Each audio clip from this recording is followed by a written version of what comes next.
A frames page is a special page that divides the browser windows into different sections called frames.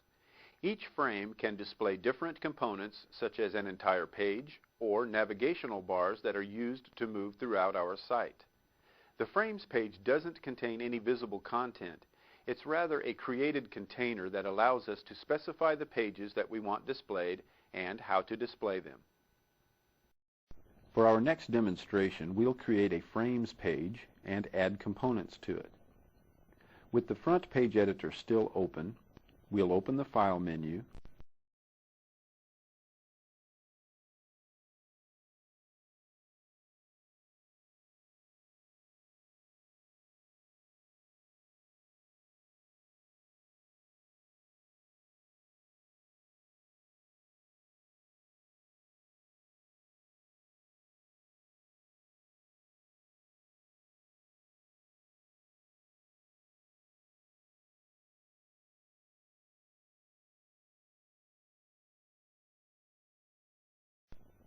choose New, and from the flyout, select Page, and the New dialog box opens. In the New dialog box, we'll select the Frames Pages tab. Notice we have 10 different types of frames templates that we can use as our frames page. The Banner and Contents Frames page is currently selected, and we can see the preview of how the frames page will appear. If we select the Nested Hierarchy Frames page, the preview for this frames page appears different from the Banner and Contents Frames page. We'll select the Banner and Contents Frames page and choose OK.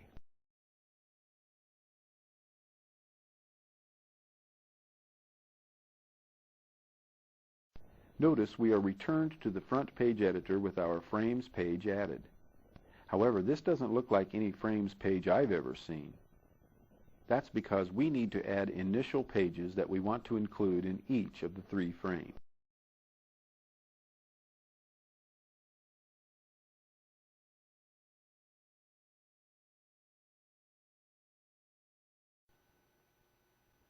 When a Frames-compatible browser downloads a frames page, the browser reads the frame information and then it displays the initial page in each frame. The initial page is the first page we add to the frame to be displayed by the browser. For our next exercise, we'll add our initial page to each frame. Then, we'll learn how to edit the size of existing frames. If we look at the frames page, we can see buttons labeled Set Initial Page. By clicking these buttons, we are able to select which pages we want added to each frame in our frames page. Remember, we are using the Banner and Contents Frames page that contains 3 frames. Let's add a page to the top frame. We simply click the Set Initial Page button at the top of the front page editor window, and the dialog box opens with the contents of the Viagrafix learning files displayed. We'll scroll down the page, then double-click on the frames1.htm page, and we are returned to the front page editor with our first page added in the topmost frame. Let's add another page to the leftmost frame on our page. We click the Set Initial Page button in the middle of the page, and the dialog box opens again. We'll scroll down the page, double-click on the frames2.htm page,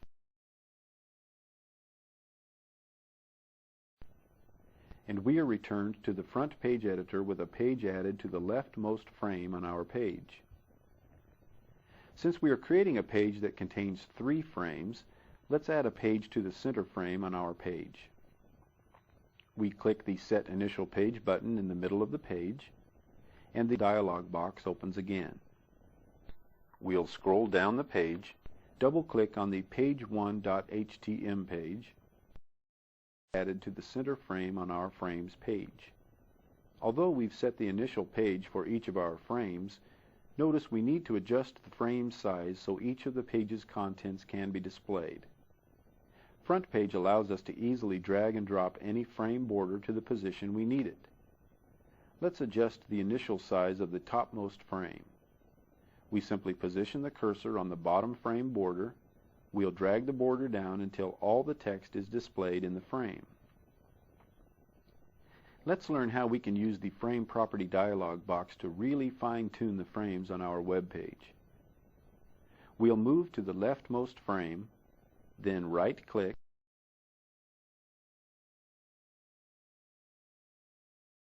and in the shortcut menu, we'll choose Frame Properties, and the Frame Properties dialog box opens. Notice the first two options we have using the Frame Property dialog box is to change the name of the selected frame and the initial frame. Currently, the leftmost frame is named Contents, and the initial page is Frames 2. We'll leave both these settings as they are and concentrate on the frame size section.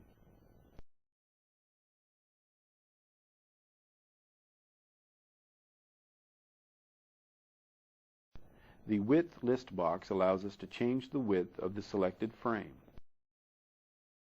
Remember, our column is actually wider than it needs to be, so we'll double-click in the width list box and type 130. The next list box allows us to adjust how the frame's width will be displayed with the other frames in the same column. Currently, pixels is displayed, which indicates the frame will consume the amount of pixels that is specified in the width list box of the entire page's width. If we click the drop-down arrow,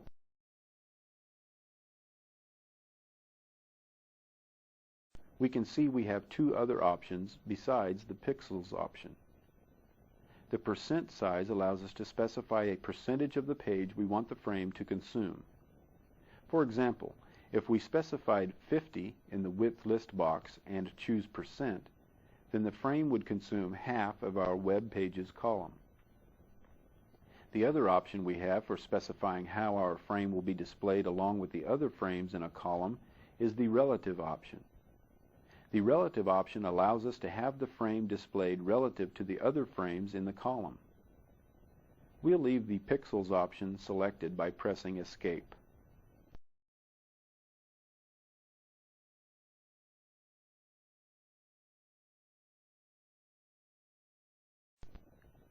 The next two boxes allow us to change the row height of the current selected frame in the same manner as the width.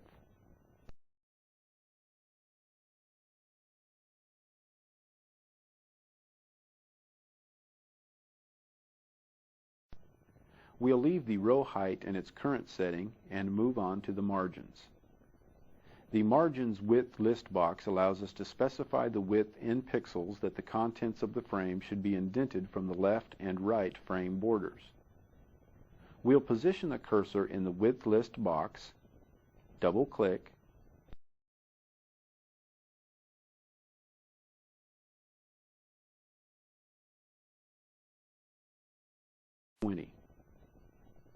The margins height list box allows us to specify the height in pixels that the contents of the frame should be indented from the top and bottom frame borders. We'll press Tab, then type 30, and we've set our margins for our frame's borders. The Resizable in Browser checkbox, which is selected by default, allows site visitors to resize the current frame when browsing the frame's page. However, we don't want our site visitors to be able to resize the frames on our page as they are viewing them, so we'll deselect the Resizable in Browser checkbox. The Frames Page button allows us to adjust the size in pixels of the width of the frame's borders. We'll select it, and the Page Properties dialog box opens, and we are currently on the Frames tab. Let's increase the size of our frame's borders. With the Frames Spacing list box highlighted, we'll type 5. The Show Borders checkbox, which is selected by default, allows us to show or hide the borders. With it selected, the border will be displayed.